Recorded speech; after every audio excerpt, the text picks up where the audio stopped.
Ο Νοέμβριος είναι ο τελευταίος μήνας που ο καιρός είναι ακόμα σύμμαχος για εκδρομές και εξερευνήσεις, και φυσικά δεν θα το αφήναμε ανεκμετάλλευτο. Η Πελοπόννησος είναι μια αστήρευτη πηγή διαδρομών και επιλογών, και όσο ταξιδεύεις σε αυτή, τόσο ανακαλύπτεις όλο και περισσότερα μέρη που θέλεις να επισκεφτείς. Μου είπαν ότι θα πάμε σε ένα καταράχτη. Μου είπανε θα δούμε πλατάνια. Δεν έχω ιδέα που με πάνε, αλλά δεν έχει καμία σημασία. Έχοντας λόγω εποχής λιγότερες ώρες με φως στη διάθεσή μας, ξεκινήσαμε για το Πλανητέρο, ένα χωριό που βρίσκεται σε υψόμετρο 700 μέτρων, χτισμένο αμφιθεατρικά πάνω από το πανέμορφο πλατανόδασος των πηγών του Αροάνιου ποταμού, λίγα χιλιόμετρα έξω από τα Καλάβρητα. Λένε πως κάθε εποχή είναι όμορφη στο Πλανητέρο, αλλά ιδιαίτερα το καλοκαίρι και το φθινόπωρο το χωριό έχει το κάτι παραπάνω. Βρίσκεται μέσα σε ένα απίστευτο δάσος με υπεραιωνόβια πλατάνια και νερόμυλους, στους οποίους τρέχει το νερό του Αροάνιου ποταμού, δημιουργώντας έτσι ένα ονειρικό σκηνικό. Και είναι η πρώτη φορά που πηγαίνω εκεί και ομολογώ πως ανυπομονώ να το δω και από κοντά.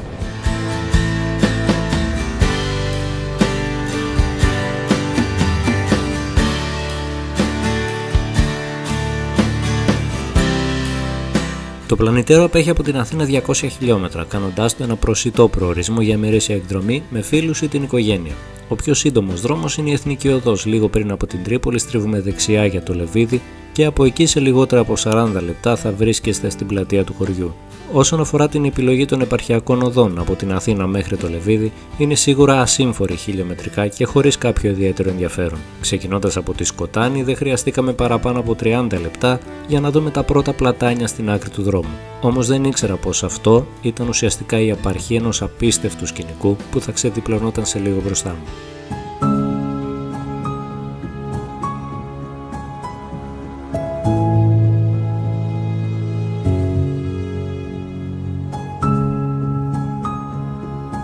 Το Πλανητέρο είναι ένα από τα πιο γνωστά χωριά της περιοχής. Το είχα ακουστά ως όνομα, αλλά δεν μπορούσα να φανταστώ σε καμία περίπτωση την όμορφιά που κρύβει αυτό το μέρος.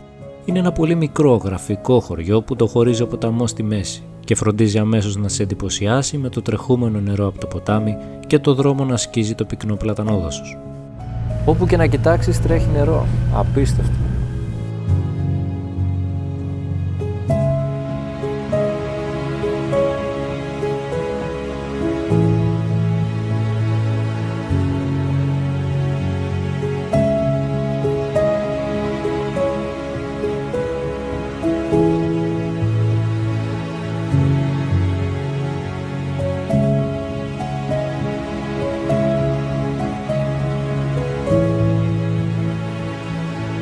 Στον κεντρικό δρόμο υπάρχουν ταβέρνες, στις οποίες εκτός των άλλων φαγητών μπορείτε να δοκιμάσετε και την τοπική πέστροφα από τα ηχθειοτροφεία που λειτουργούν γύρω από τις πηγές. Πέρα όμως από τη γαστρονομία, αυτό που συγκλονίζει πραγματικά τον επισκέπτη είναι η διαδρομή μέσα στο δάσος, ένα τοπίο που μοιάζει βγαλμένο μέσα από κάποιο παραμύθι.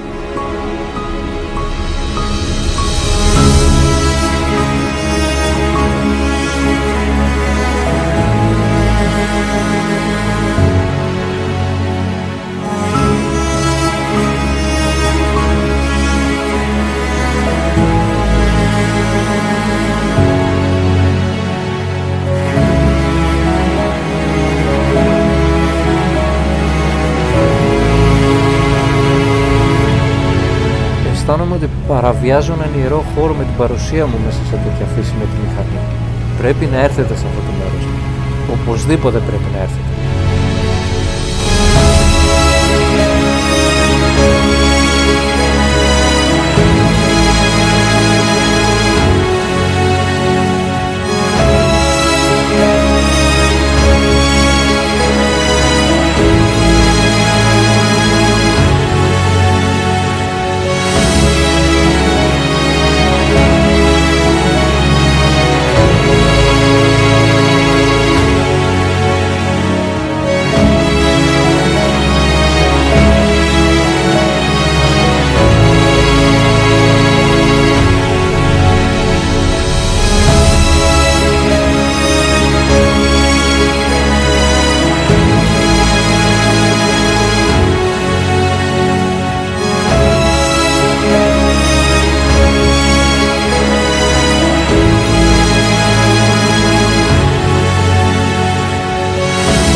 Είναι ένα εξαιρετικά ήσυχο μέρος, γεμάτο φύση και ηρεμία.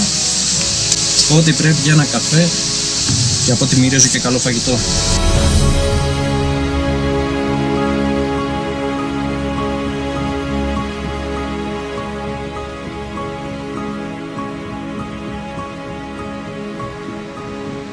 Ακόμα και αν κάποιος δεν είναι φυσιολάτρης, είμαι σίγουρος πως θα το αγαπήσει αυτό το μέρος και θα έρθει ξανά και ξανά. Και όσοι μένουν εδώ κοντά ή στους ξενώνες του χωριού έχουν την ευκαιρία να απολαύσουν τον καθαρό αέρα, τον ήχο των νερών σε μια μονοήμερη εκδρομή σε αυτή την κρυμμένη ομορφιά των Καλαβρίτων. Αλλά ακόμα δεν έχουμε τελειώσει, γιατί φεύγοντας από εδώ θα σας πάω σε ένα άλλο μαγευτικό μέρος. Ένα μέρος που συνηθίζουμε να βλέπουμε μόνο σε ταινίες. Αυτή είναι η Πελοπόννησος.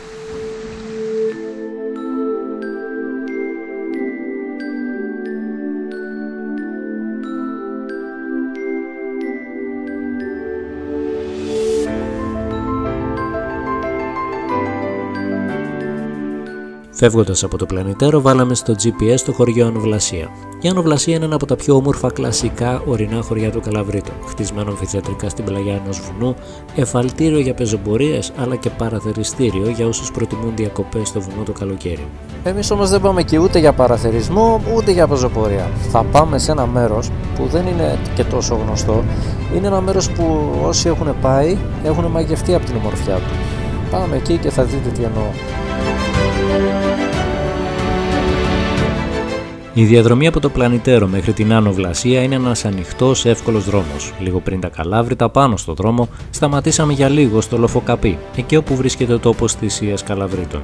Είναι ένα επιβλητικό, ανοιχτό μνημείο για την εκτέλεση του ανδρικού πληθυσμού και την ολική καταστροφή της Κομμόπολης των Καλαβρίτων από τους Γερμανούς στρατιώτες στην κατοχή του Δεκέμβριου του 1943.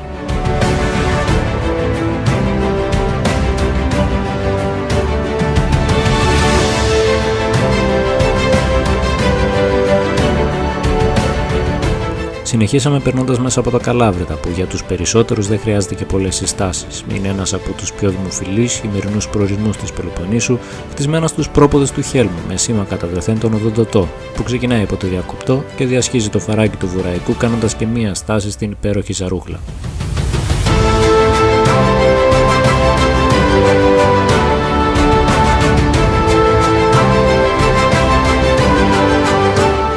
Φτάνοντας στην Ανοβλασία, η σήμανση δεν είναι ιδιαίτερα καλή και έτσι χάσαμε το προσανατολισμό μας. Μετά όμως από μια γρήγορη σύσκεψη και μια νέα αναζήτηση στο χάρτη, γυρίσαμε πάλι προς το χωριό για να βρούμε στο νότιο μέρος του τον χωματόδρομο που θα μας οδηγήσει λίγο ψηλότερα για να βρούμε τους καταράκτες ταξιαρχών.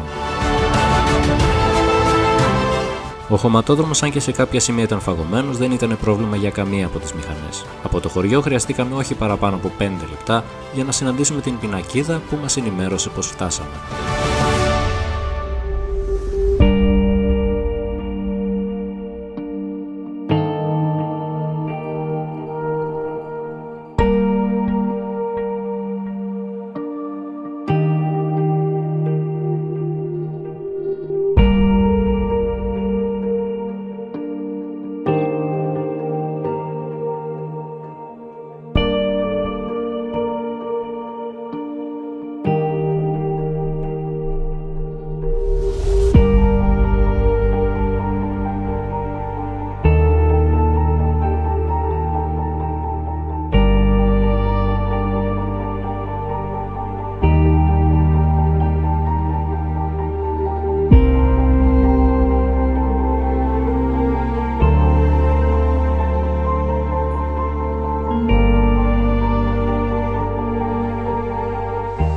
Εδώ είναι το ωραίο.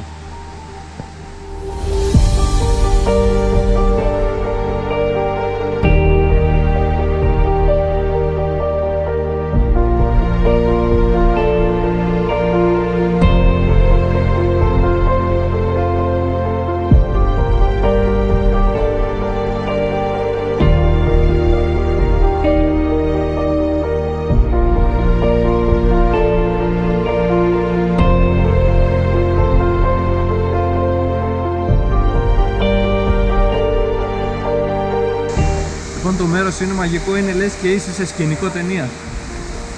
Αξίζει σίγουρα τον κόπο να έρθετε εδώ πέρα. Άμα είστε στην περιοχή, μην τα αφήσετε με τίποτα.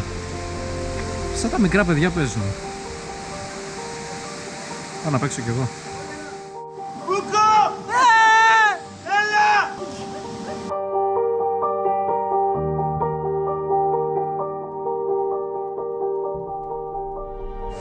Τι έχεις να πεις για το μέρος?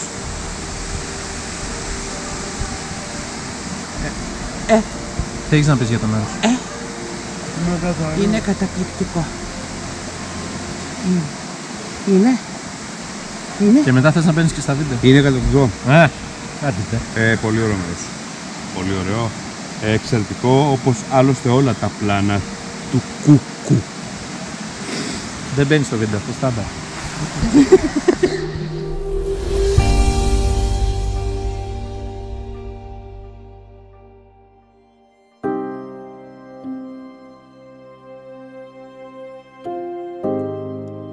Με τη μέρα να δίνει σιγά σιγά τη θέση της στη νύχτα και στο κρύο, ξεκινήσαμε την επιστροφή μας προς τη Σκοτάνη. Έχοντας όλες αυτές τις όμορφες εικόνες ακόμα στο μυαλό, αισθανόμουν πραγματικά τυχερός που μπορώ να ταξιδέψω σε αυτόν τον υπέροχο τόπο. Η Πελοπόννησος ήταν από τα μέρη που αρκετούς μήνες πριν δεν είχα επισκεφτεί πολύ. Δεν είχα γνωρίσει την ομορφιά της που σε περιμένει σε κάθε στροφή του δρόμου. Και έγινε ένα από τα σημαντικότερα για μένα κομμάτια στην εικόνα της Ελλάδας που ταξιδεύω. Με το κρύο πλέον απαιτεί καλύτερη προστασία από τον εξοπλισμό μας, η επόμενη στάση μας έγινε για ένα ζεστό καφεδάκι στα Καλάβρητα. Εκεί που στην κεντρική πλατεία η ιστορία στέκει ανάγλυφη μπροστά σου με αγάλματα, το μουσείο του Ολοκαυτώματος και τις πολλές αναφορές στο παρελθόν. Δεν πάβει όμως σήμερα να αποτελεί και μια σύγχρονη κομμόπολη ομορφιάς, γνώσης και χαλάρωσης, που σε συνδυασμό με το χιονοδρομικό κέντρο έχει γίνει σημείο αναφοράς τουρισμού.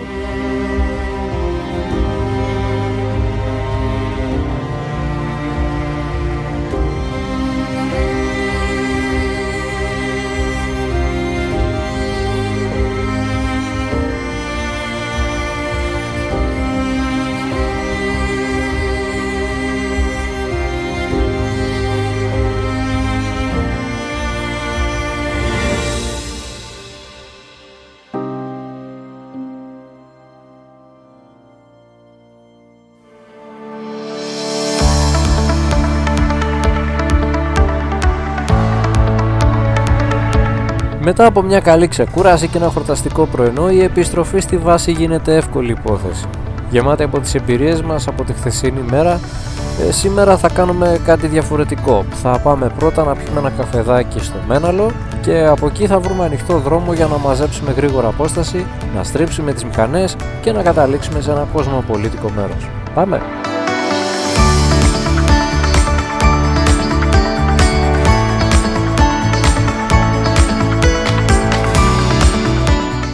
Το Μέναλο είναι βουνό στην Αρκαδία, γύρω στα 30 χιλιόμετρα από την Τρίπολη. Γνωστό για το χιονοδρομικό του κέντρο και τα πολλά όμορφα χωριά όπως η Δημητσάνα, η Στεμνίτσα, τα Λαγκάδια και η Κομμόπολη Βιτίνα, έχει φοβερές διαδρομές που μπορείτε να εξερευνήσετε και σίγουρα θα ανταμυθείτε από το καλό φαγητό και την ομορφιά του τόπου. Εμείς καθίσαμε στο Σαλέ Μέναλο, ένα όμορφο καφέ πάνω στην Εθνική Οδό Τρίπολης Ολυμπίας, λίγα χιλιόμετρα από το χιονοδρομικό. Είναι σε ιδανικό μέρος για μια στάση σε κάποιο ταξίδι σας και αν σταματήσετε εκεί, σας προτείνω εκτός από τον καφέ να δοκιμάσετε και τα γλυκά τους.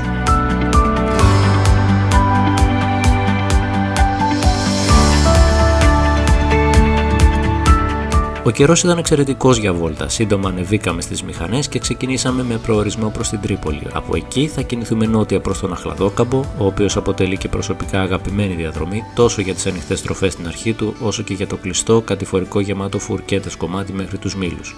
Από εκεί η βόλτα θα κατέληγε στο Ναύπλιο για φαγητό πάνω στο κάστρο αργά το απόγευμα.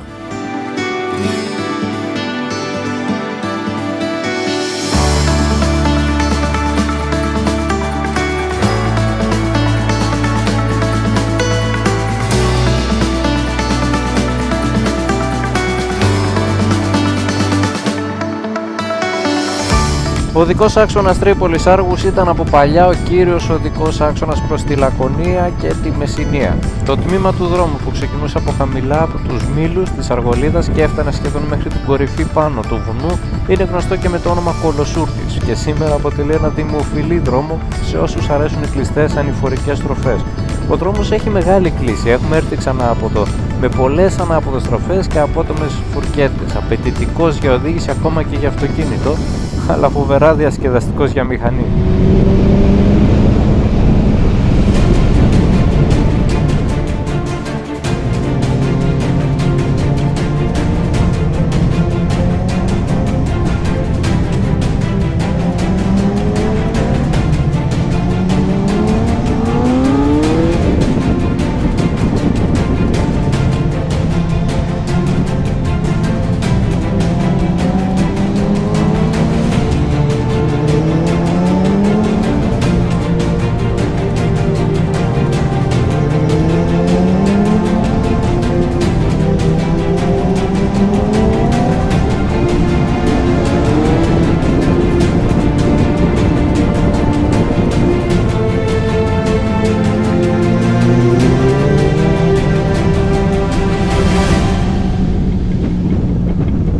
Μετά τα παιχνίδια με τις τροφές, κάναμε μια στάση πριν τους μήλους για να ξεμουδιάσουμε και να επιδοθούμε στο αγαπημένο μας σπορ. Εντάξει.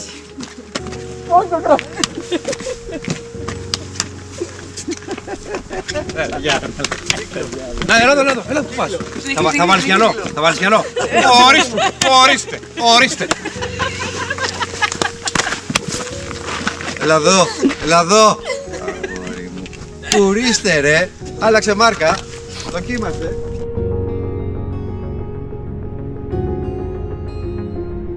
Η επόμενη και τελευταία στάση μας αποφασίστηκε να είναι το ναύπλιο για φαγητό στο χέρι. Δεν γλιτώσαμε όμως και τα απρόοπτα, γιατί κάποιος από εμάς πίστευε πως η μηχανή του δεν χρειάζεται βενζίνη. Τι έπαθε, έμεινε?